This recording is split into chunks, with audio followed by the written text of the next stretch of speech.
Hello, and welcome to Final Fantasy XIV Amdapor Keep Hard mode. Today I will be showing you how to do the bosses for the new hard mode dungeon released in patch 2.5. Please note that this is not a speedrun guide or necessarily the most effective way. This is a guide just to tell you the main mechanics and give you an idea of what you need to do to defeat this dungeon.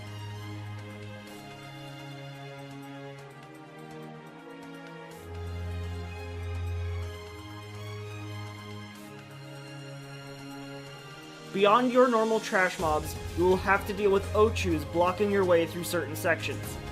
These Ochus will gain adds after a while by casting the ability Swarm. This is not stunnable.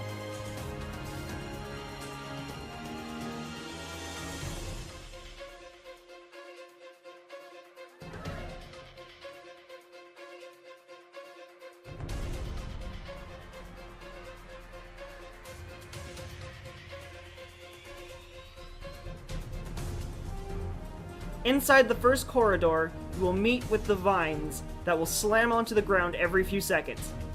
Do not stand under these. The slams will apply a vulnerability up on all party members hit. But you can also pull the trash mobs underneath them to cause them to gain the vulnerability up debuff.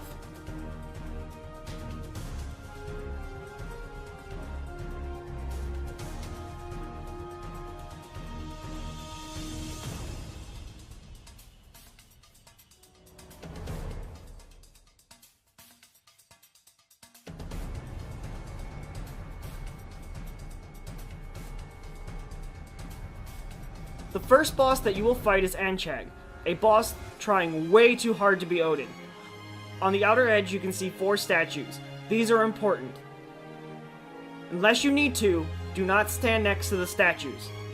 After a while, Anchag will make a glowing icon over a party member's head. This includes the tank and healer. If you gain this icon, you need to run behind one of the statues, otherwise he will tether to you. This tether causes a vulnerability up the longer that it is on the target. If you did not make it to a statue before it started, try to negate at least some of it by getting behind a statue as soon as possible. Anchag will also do a charge attack that will hit the target player no matter where they run from the orange indicator. So it is best to step away from the statues and take the hit. If the charge hits a statue, the statue will break and you will lose it for the tether. Players should try to stay away from the statues regularly because he will cast an AoE attack randomly called Hall of Sorrow. This AoE can damage the statues prematurely, making them break early, or even destroy them completely. DPS him down while avoiding these and you'll win in no time.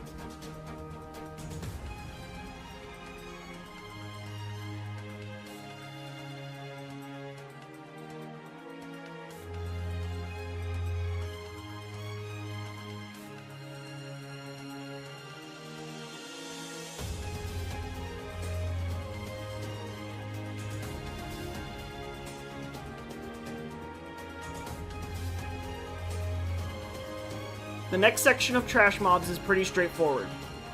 The only thing you have to worry about is the foxgloves. A lot like the succubus in original Amdapor Keep, the foxgloves will stay afar and cast an AoE on a target party member. The big difference is that it will leave a poison AoE where it attacked, so take this into consideration.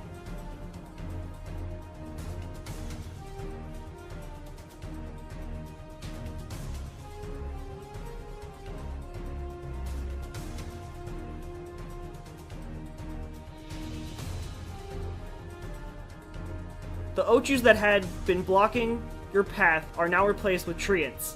The mechanic is basically the same though.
The second boss is the Boogeyman.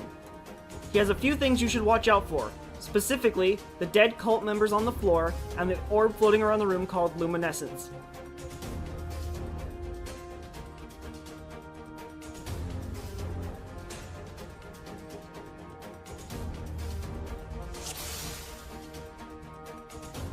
After some damage has been applied, the boss will start to use an ability called Invisible. This ability makes him invulnerable, and he will continue to run around the room casting damage on everybody. This is the party's cue to destroy the luminescence ball. The ball will leave an AoE on the ground, giving a buff to anyone who steps in it. When the buff vanishes, it causes a burst around your character. If the boss is anywhere near it when it goes off, it will knock him out of invisible and back some ways. Keep this in mind, you will need to do it at least one more time. As the fight goes on, he will bring to life the ads on the floor, as well as begin to do a rather large cone attack called Entrance. Kill the ads as soon as possible, otherwise they will do a huge AoE attack called Spontaneous Combustion. Make sure to avoid Entrance while doing this, because it causes confusion to anyone hit by it. The Boogeyman will then cast an ability that will split him into two, making an identical Boogeyman to fight. More ads will soon appear, usually just after both bosses go invisible. Take out the ads as fast as possible, then destroy the new luminescence ball. Use the same method as before to make both bosses visible again. Then simply DPS them the rest of the way down, and you're good to go.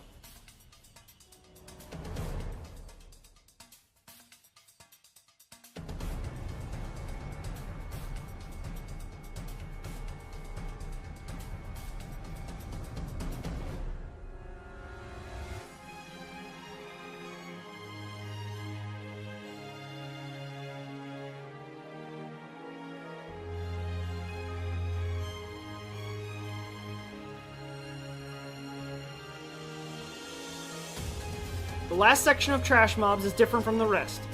When you appear on the other side, you will notice there are 4 demon walls around you. Activate the orb in the middle and it starts a timer. The demon walls will slowly get closer to you. Do not worry though, a timer will remind you how long you have. This is nothing more than a DPS race. Kill all the enemies they put in front of you as fast as possible. There are quite a few waves, so Goad or an MP generation might be good for your tank.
After the demon walls, you will be placed in front of Firdiad, the final boss.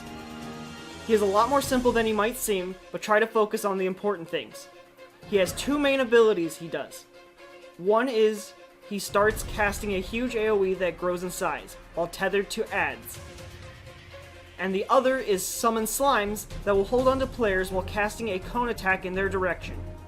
When he starts to cast the AoE, kill the ads as soon as possible.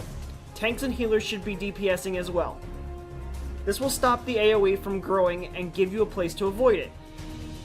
When a slime covers a player, make sure to destroy the slime as fast as possible.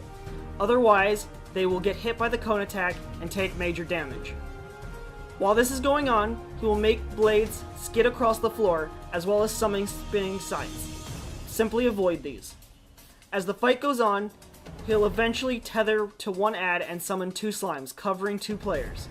If there is even 1 DPS out of the slime, make sure to kill the tether first to keep the AoE from growing too much.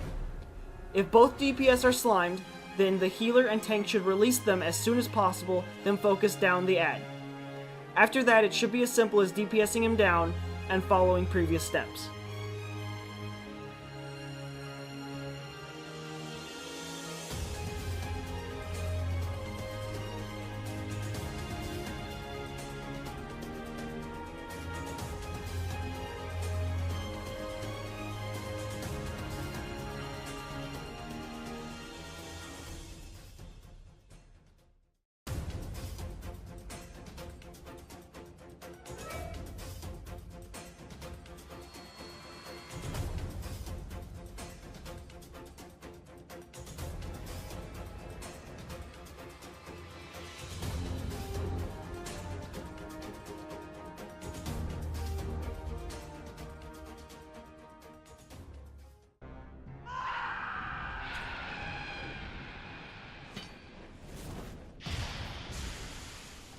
After that, you will have completed Amdapor Keep Hard mode. Thanks for watching, everybody. See you next time. Bye!